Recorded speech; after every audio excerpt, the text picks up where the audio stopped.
threaded a number 20 tapestry needle with approximately 1 yard, 1 meter of high quality size 10 tatting thread. What I'm going to do is I'm going to go to about the center, maybe a little beyond, hold it firmly between my index finger and my thumb of my non-dominant hand. Then I'm going to take the rest of the thread that attaches to the needle and wrap it around my fingers with my fingers somewhat extended. From here, I'm going to take this thread and go behind my hand, then take the needle and run it upwards underneath the thread that attaches between my index finger and my middle finger. Now I can pull it out straight and re-extend my fingers. That's the first half of the knot. The second half takes the needle and goes above and back through that same section of thread wrapped between my index finger and my middle finger.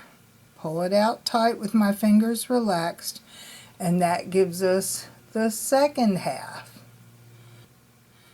So with the thread behind my hand, I'm going to go up through,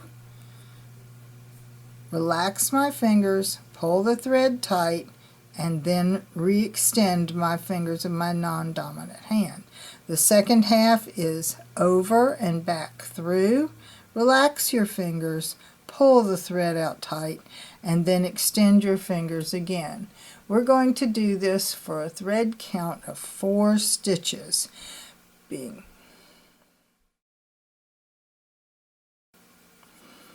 up through this way, relax your fingers, pull it tight, over and back through, relax your fingers, pull the thread taut and pull it tight. Check to be sure that your core thread will slide through the stitches you have made. As long as they do, everything is fine. Up, relax, extend, down, relax, pull tight, extend. 1, 2, 3, 4. Now we're going to make the first picot. Using the rod or whatever picot gauge you choose, lay it along the core thread and then repeat the process. Second half, remove the picot gauge. You will see that you have a double stitch on each side of the picot. The picot does not enter into the stitch count. So now we have 1 stitch. Again, 1, 2, 1, 2, 1,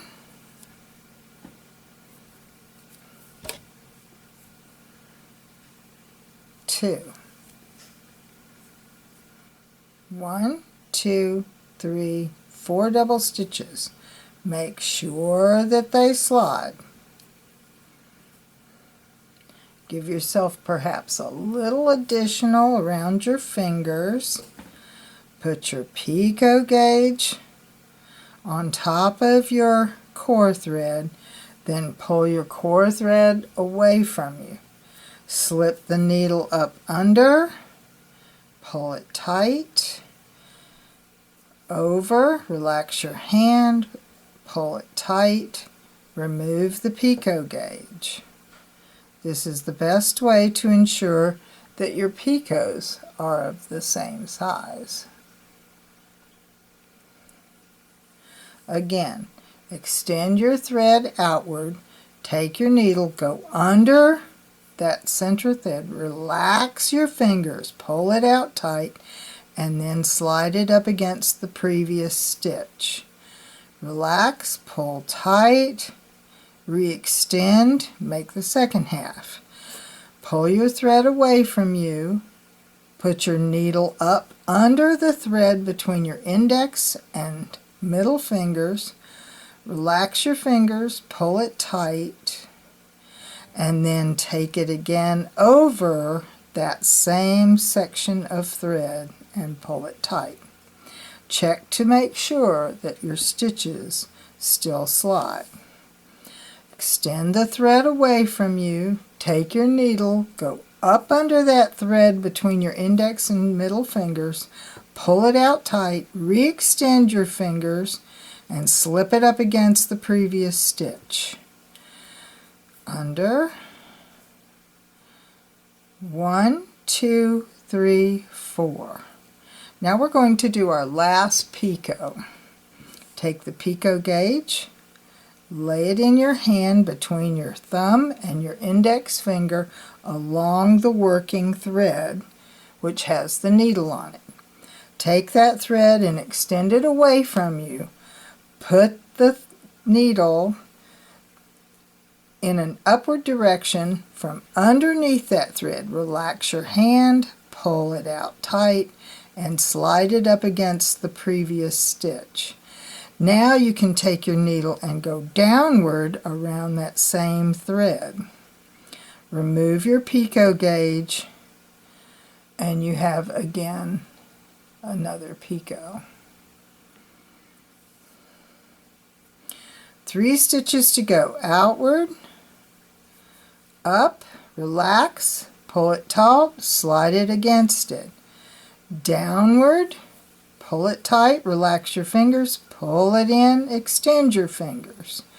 Pull it away from you, take your needle, go up under that thread between your index and middle fingers, pull it out tight, and do it downward, relax your fingers, pull it out tight, and we have 3 stitches, 1 to go.